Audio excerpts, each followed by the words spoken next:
नमस्कार दोस्तों। तो आ गया है आपका दोस्त आपका साथी एजे एक बार फिर से आपके रोंगटे खड़े कर देने वाली कहानी को लेकर। आशा करता हूँ आप सब अच्छे होंगे। तो चलिए शुरू करते हैं आज की कहानी। दोस्तों, आज की कहानी कोई फिल्म की स्क्रिप्ट नहीं है, मगर पूरी सच्ची कहानी सुनेंगे तो ऐसा लगेगा कि यह कोई फिल्मी कहानी ही है। मामला कुछ ऐसा है कि एक लड़का साल 2011 में अचानक से गायब हो जाता है। घर वाले और पुलिस लड़के को सालों तक ढूंढते रहते हैं, मगर कहीं कोई पता नहीं चलता। फिर भी पुलिस हिम्मत नहीं हारती है और फिर 9 साल बाद कुछ ऐसा खुलासा होता है कि जिसे जानकर हर किसी के पैरों तले की जमीन खिसक जाती है। लेकिन जब सच्चाई का पता चलता है तो कोई भी इस बात पर यकीन नहीं कर पा रहा था।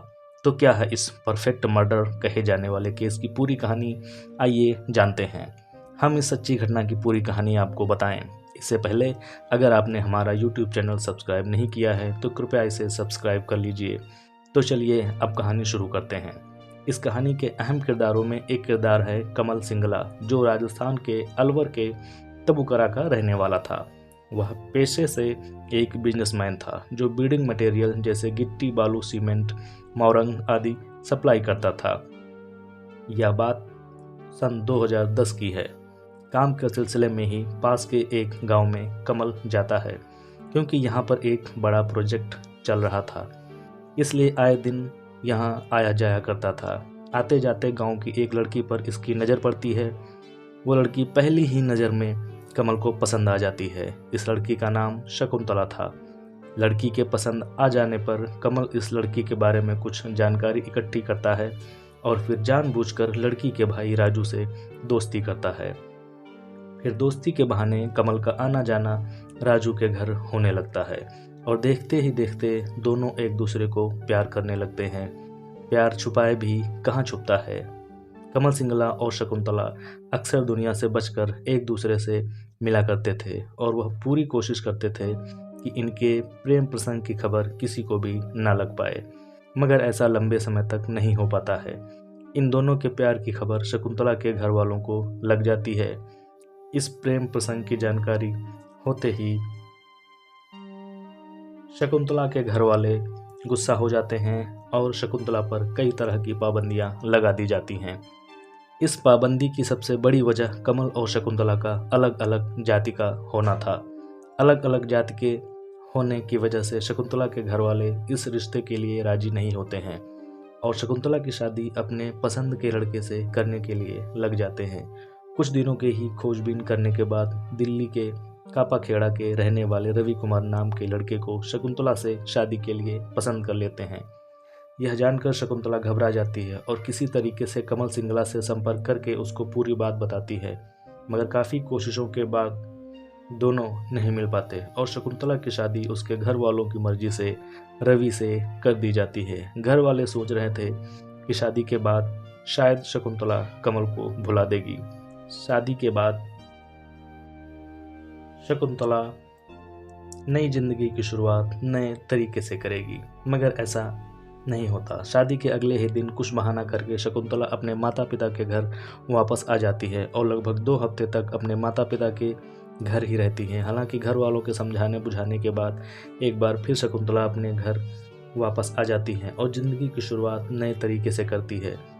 लोगों की नज़र में सब कुछ अब अच्छी तरीके से चल रहा था। जिसके साथ जीने मरने की कस्में खाई थी शकुंतला, उसी के साथ अपना जीवन बिता रही थी। लेकिन इन दोनों का साथ लंबे समय तक नहीं रह पाता है।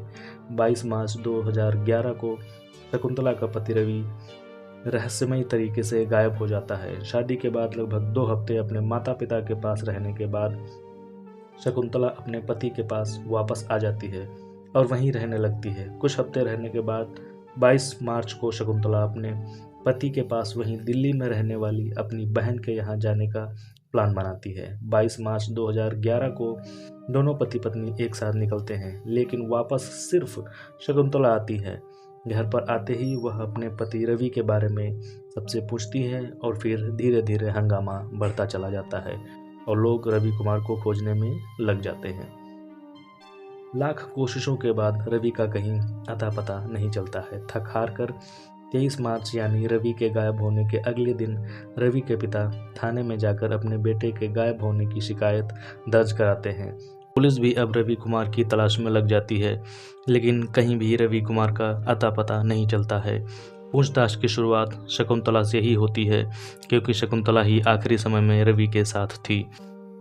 घटना वाले दिन के बारे में पुलिस शकुंतला से पूछताछ करती है, तो शकुंतला पुलिस वालों को बताती है कि हम दोनों कार से रिश्तेदार के घर जा रहे थे, तो रास्ते में रवि ने एक जगह गाड़ी रुकवाई और मुझसे कहा कि मैं किसी से मिलकर बस 5 मिनट में वापस आता हूँ। शकुंतला के मुताबिक रवि 5 मिनट बोल कर गया था, लेकिन काफ़ी देर हो जाने पर भी, उसी जगह इंतज़ार करने पर भी वह वापस नहीं आया। पुलिस इस पूछताछ के आधार पर अपनी खोज शुरू करती है और रवि कुमार की तलाश में लग जाती है, लेकिन रवि कुमार का कहीं भी पता नहीं चलता। पुलिस की जांच को 1 महीना बीत जाता है और पुलिस के हाथ खाली ही रहते हैं।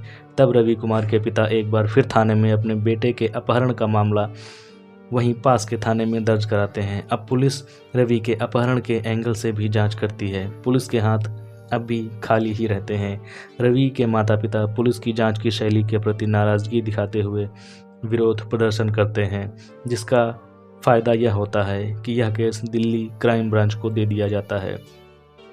क्राइम ब्रांच मामले को अपने हाथ में लेते हुए तेज़ी से जांच शुरू करती है और एक के बाद एक जांच के दायरे में आने वाले सभी लोगों से पूछताछ करती है। शकुंतला तथा उसके भाई राजू से भी एक बार पूछताछ की जाती है। क्राइम ब्रांच की पूछताछ में शकुंतला के बयानों में विरोधाभास नज़र आने लगता है। इस कारण शक की सुई शकुंतला की तरफ आने लगती है। इसी पूछताछ में शकुंतला और कमल सिंगला के बारे में पुलिस को पता चलता है।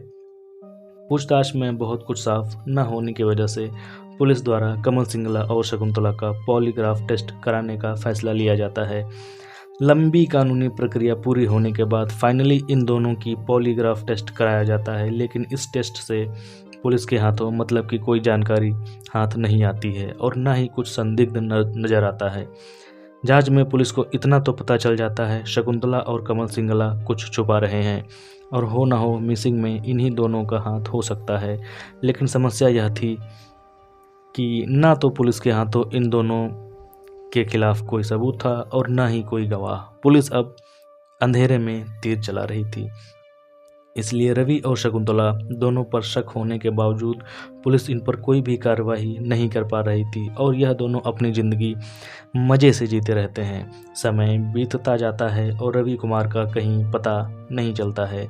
जब क्राइम ब्रांच भी बहुत कुछ नहीं कर पाती है, तो थक हार कर 2017 में रवि कुमार के पिता अदालत में एक अपील दायर करते हैं।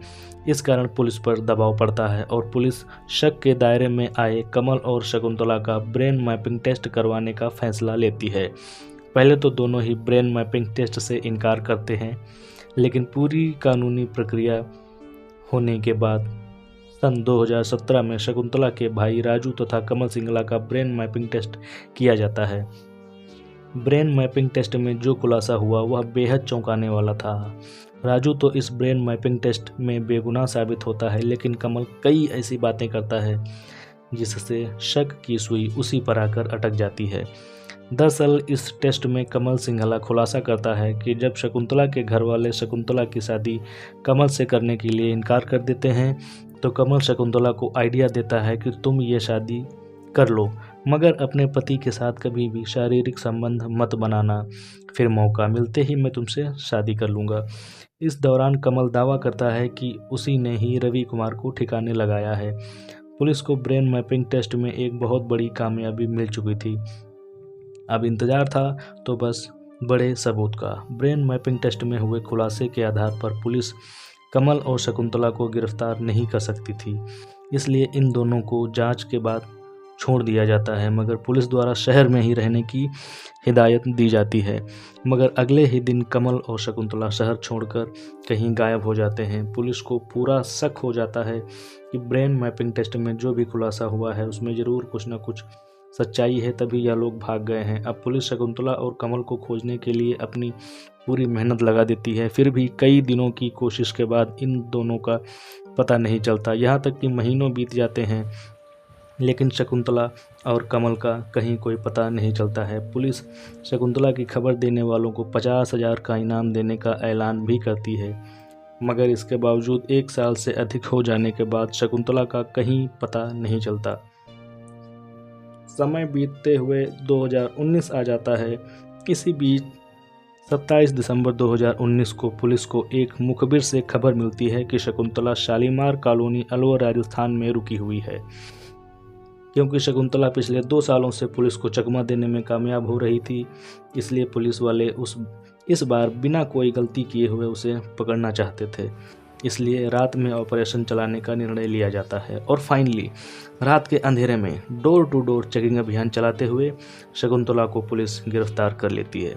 शकुंतला की गिरफ्तारी के बाद पुलिस वाले पूरी सख्ती के साथ शकुंतला से पूछताछ शुरू करते हैं और फिर जो खुलासा इस पूछताछ में होने वाला है वह वाकई यकीन से परे है।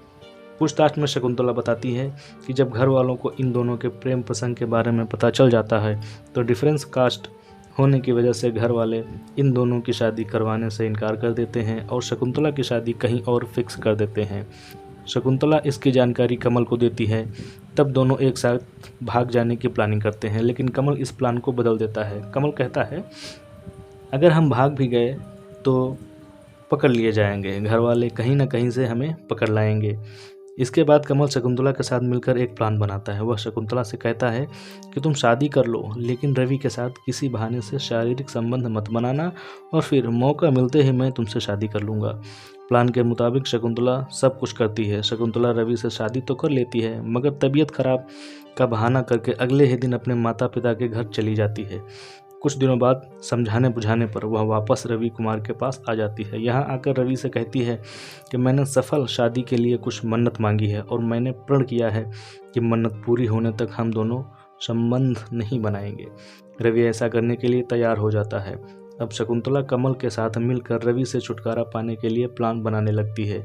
रवि को रास्ते से कैसे हटाया जाए, यह कमल सिंगला बॉलीवुड की एक फिल्म हमराज और हॉलीवुड की एक फिल्म देखता है और उसी से प्रेरित होकर बिल्कुल फिल्मी अंदाज में रवि को रास्ते से हटाने का प्लान फाइनल कर लेता है।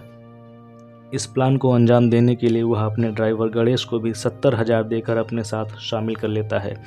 प्लान पूरी तरह फाइनल होने के बाद कमल शकुंतला से कहता है कि तुम किसी तरह अपने पति रवि को अपने साथ लेकर घर से बाहर निकलो। शकुंतला वहीं रह रही अपने रिश्तेदार के यहाँ जाने के लिए रवि को मना लेती है। रवि यह बात मान जाता है और प्लान के मुताबिक रवि शकुंतला को लेकर अपने रिश्तेदार के यहाँ जाने के लिए निकल जाता है। जब यह दोनों शादी से जा रहे होते हैं तभी अचानक एक लड़का इन दोनों की गाड़ी के आगे आ जाता है और शकुंतला को देखकर चौंकने का नाटक करता है। यह लड़का कोई और नहीं बल्कि कमल सिंगला ही था। रवि के सामने कमल सिंगला सब कुछ ऐसे पेश करता है जैसे सब कुछ अचानक हो रहा है। यहाँ अनजान बनते हुए कमल सिंगला और शकुंतला बातें करते हैं और फिर शकुंतला रवि से कहती है कि ये लड़का मेरे ही गांव का है और पुराना रिश्तेदार भी है। हम लोग जिधर जा रहे हैं इसे भी उधर ही जाना है, तो क्यों ना हम इसे अपनी गाड़ी में बैठा लें। रवि उसे अपनी गाड़ी में बैठा लेता है और फिर ये तीनों निकल जाते हैं। रास्ते में यह दोनों बातें करते हैं और फाइनली रिश्तेदार के यहाँ पहुँच जाते हैं। रिश्तेदार के यहाँ पहुंचकर शकुंतला तो गाड़ी से उतर जाती है, मगर रवि से कमल सिंगला कहता है कि मैं तुम्हारी पत्नी का पुराना दोस्त भी हूँ और मुझे तुमसे कुछ बेहद ही प्राइवेट बातें करनी है, इसलिए तुम भी कुछ देर के लिए मेरे साथ चलो। रवि शकुंतला को वहीं पर उतार कर कमल सिंगला के साथ चला जाता है, लेकिन फिर कभी वापस लौट कर नहीं आता। अब आगे क्या हुआ यह सब जानने के लिए पुलिस को जरूरी था कि जल्द से जल्द पुलिस कमल को गिरफ्तार करे। इसलिए पुलिस वाले शकुंतला की गिरफ्तारी के बाद ताबड़तोड़ छापेमारी करते हैं और 2019 के अक्टूबर महीने में कमल सिंगला को गिरफ्तार कर लिया जाता है। अब कमल सिंगला द्वारा किए गए खुलासे के मुताबिक वह रवि को अपने साथ लेकर पहले से प्लान किए हुए एक जगह लेकर चला जाता है। वहाँ पर पहले तो वह अपने ड्राइवर गणेश के साथ मिलकर रवि को नशे वाली चाय पिलाता है और फिर मौका मिलते ही रवि कुमार का गला दबाकर उसकी हत्या कर देता है। रवि की हत्या करने के बाद शकुंतला और कमल साथ रहने लगते हैं और कुछ समय बाद शादी भी कर लेते हैं। यह लोग हत्या दिल्ली में करते हैं और रवि कुमार की लाश को अपनी गाड़ी में डालकर राजस्थान के अलवर तक चले जाते हैं।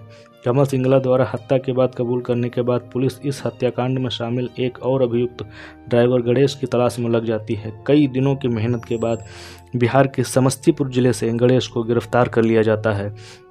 गणेश और कमल की पूछताछ से आगे खुलासा होता है कि हत्या के बाद रवि की लाश को कई टुकड़ों में काट दिया गया था और दिल्ली से जाते हुए राजस्थान के अलवर तक अलग अलग जगहों पर लाश के टुकड़ों को कई जगह अलग अलग फेंक दिया जाता है ताकि कभी पुलिस के हाथ रवि का शव ना लगे।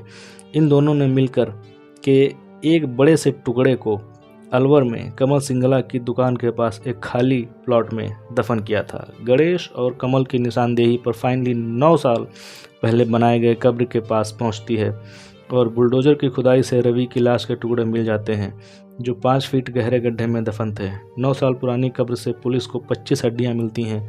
पुलिस हड्डियों को जब्त करके फॉरेंसिक लैब में भेज देती है। साथ ही साथ आरोपियों को गिरफ्तार करते हुए जेल भेज दिया जाता है। फिलहाल ये मामला अदालत में है जबकि शकुंतला, कमल और गणेश जेल में बंद हैं। दोस्तों, सज़ा देना अदालत का काम है, लेकिन फिर भी इन तीनों को क्या सज़ा मिलनी चाहिए ज़रूर बताएं। अगर आपको यह कहानी अच्छी लगी हो तो प्लीज़ इसे लाइक करें, हमारे चैनल को सब्सक्राइब करें। मिलते हैं अगले वीडियो में, तब तक के लिए हंसते रहें, मुस्कुराते रहें, अपना ख्याल रखें, अपनों का ख्याल रखें। धन्यवाद।